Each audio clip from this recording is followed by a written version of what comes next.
we are coming into the home stretch. Hello, everybody. It's Jaime Buckley with another session of Fundamentals of Parenting. This is Fine-Tuning Discipline. When you come to the end of your rope in disciplining your child, never get mad. Instead, get even. A clever parent doesn't have to be mean to be understood. I've been having a lot of fun doing these podcasts and a lot of fun writing these articles and establishing this first little, little core of articles about your why, your parenting why. And there's a reason for this. I wanted you to be able to establish your foundation before you really got into the nitty-gritty and dynamic aspects of being a parent, of all the comical things that happen in raising children. Even had a wonderful conversation with my youngest sister from my mom, who came out from Missouri to buy a new car.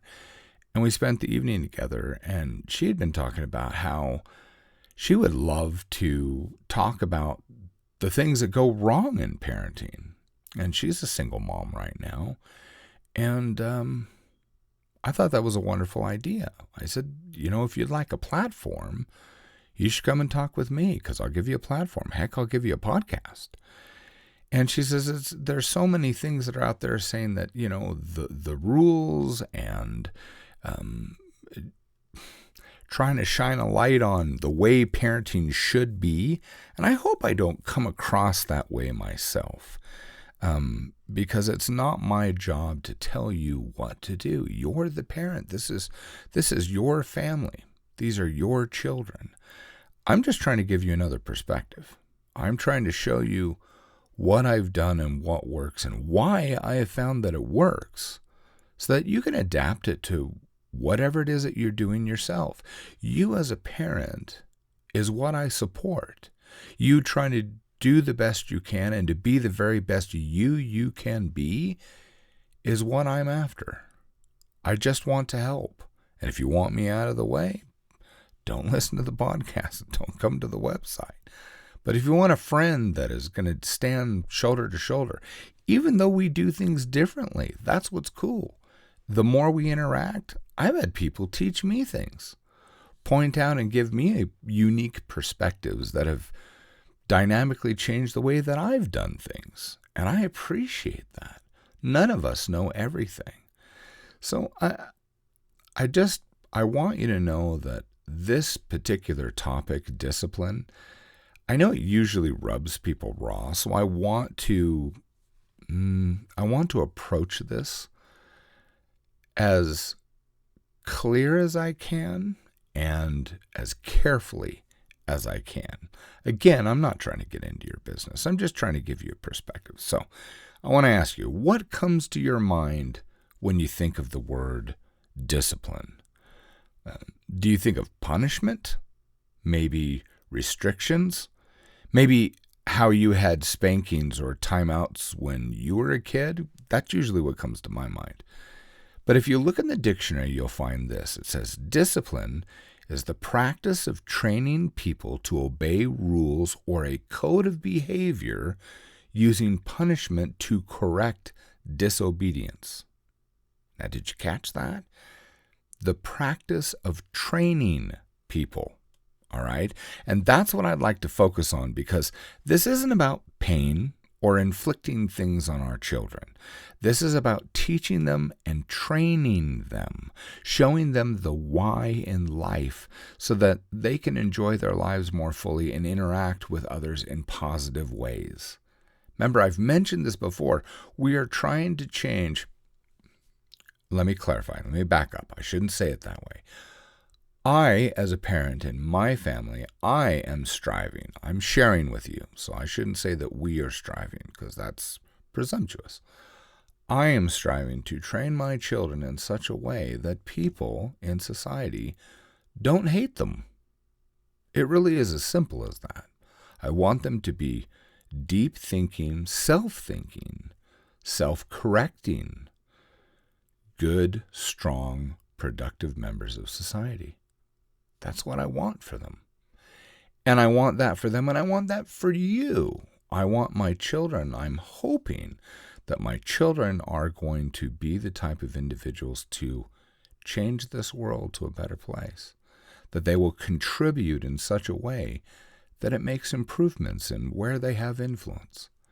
So that makes the world a better place for you as well. Okay, here's the story. The last words a father could give. And I've shared one of my hardest parenting moments when I talked about my son being taken by the state. Due to choices he decided to make, he took himself out of my protection, something I'd warned him about time and again. I can still see the look on his face, absolutely terrified as he's about to go into a government program where he would have no choice but to comply. It was in that moment that I saw a parenting opportunity. One that would help my son, helping me be the strength to him that I'd always tried to be, and to make the experience work for his good. My wife and I were given probably about 10 minutes to visit with him, love him, and to say our goodbyes. And we were sitting in this cement cell, the door's locked, and there's this large glass window where everything we did could be openly observed by officers. And after Kathy loved her little boy, I asked him to stand up so I could give him a hug. And as I did so, I whispered something into his ear. I said, "You chose this path, son. As much as I wish I could take this from you, this is where you chose to be, and the path before you only has a few options. So I want you to listen closely to me." He nodded, and I pulled him back, leaning my forehead forward to touch his. "Submit." "What?" "I know you, son. You're smart. You know how to read people. And unfortunately, you have my extreme stubbornness and determination to survive, which isn't a bad thing, but it won't help you here. I want you to submit to what you are going to go through. There's going to be times when you feel like this will last forever, but that's the lie. It'll last as long as you make it last. You submit to the programs, to the counseling, and you make sure you always, at every turn, do what your mother and father taught you to do. Respect your elders.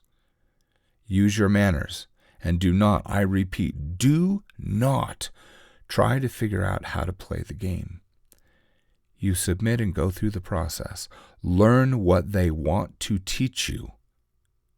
Do that, and I promise you, this experience will go by faster, and when you come out on the other side of this and come back home, you'll be grateful for what you've learned." He nodded. He didn't say anything. "I told you that what would happen if you took the wrong path. Now you're here. So I'm going to tell you, if you choose to play the game, you will stay here until you remember what I taught you." I grabbed him and hugged him so tight I thought my heart would break if I let him go. "What are you going to choose?" I asked him. My son wiped his face on his sleeve and then looked me in the eyes. "Submit." That choice changed his life, and he graduated that state program to a standing ovation, led by the judge himself. The why. Each of our children are different. They have different needs, capacities, and often we have to fine-tune the way we work with them so that they can learn the very same principles we're teaching a sibling. Focusing on your why can aid you in how you address certain challenges and in how you discipline your child. When you truly understand your why, there's less fear, hesitation, and you can let more of your love flow outward towards your child. Even when you're frustrated, sad, even confused by the choices they might be making, knowing your why helps you fine-tune what you have to do at any given moment to be the best parent you can be for your child. the how. This is about noticing the details. The why tells you what kind of parent you have chosen to be and what kind of child you are striving to raise. Now, look at how you're teaching your child and the results you're getting. As an example, some of my children responded more to a spanking than anything else at certain points in their lives. 2 of my children, Evan and Ruby, the oldest boy, youngest girl, do not. They just don't respond to it. They never did. It's not about the pain of a spanking, but the pain of me being disappointed in them, which between you and me, I prefer a lot better than spanking. But knowing this has allowed me to fine-tune the process of spanking, where I put far more effort into the talks before and after the pat on the backside. I didn't have to hurt to make it hurt to make it work. It was just the follow-through on my words so I wasn't a liar, and then stressing how I felt that got that process to work for both of those children. It was brilliant. Now Evan's one of the finest adults I know, and frankly, I'm making a lot of progress with Ruby. She's willing to have these conversations. She can have these conversations. Conclusion. This is going to take all that you've learned about your why to make the slight adjustments to your method of parenting. I look at it this way. There is no stability without law. You are the lawgiver as the parent. But there is no law without a punishment or consequence. Yet the punishment is about teaching, not retribution. That's where the fine-tuning comes in. What to do next? Take some time to look at the way you're parenting. Make a list of the core principles, the things that you try to teach your children. Are they doing them? Are they consistent? Are you consistent? Does your child truly understand what you're asking of them? Sometimes we don't explain it well enough, and our children aren't openly rebelling. They actually don't understand what you want them to do. Have you been clear? If not, how can you better explain and teach them? Then you make the adjustments. You've got this. I hope you've enjoyed this first season of Fundamentals of Parenting. You may have noticed that the season was released all at once rather than the weekly flow, which we did originally plan. But the reason why we did this as one big, spewing out of the principles with the why is that I didn't want you to wait for this important information when I knew many needed it right now. I wanted to establish a base so that we were all on the same page. You can write your whys, I can write mine. They can be completely different, but we can be united in, hey, we're working on our values and our principles that we have in our family. And then we can build on this, and I can show you some things. So now you can binge the articles in the podcast, and there's a great deal more to come. I'm going to take a break for a couple of months before the second season is launched, but look for bonus materials, which will come out between now and the next season release. There's also a new book about to be published during this break, as well as a few fun surprises. So please think of 2 to 3 friends, 2 to 3 people that you know that could use this encouragement, use this information. Let them know about the podcast, the blog, and these videos. And also check out on the website, check out what we are building for your children. There's another side to this parenting, to the fundamentals of parenting. One that is very dear to my heart, and that is closing the generational gap between us and our children and making that connection. There's a fun way to do this, a very enjoyable way, and I am striving to make sure that you have a large set of tools that you can draw on that will make you quite the popular parent if I do this right. Anyway, thanks for spending this time with me, and we will see you next time.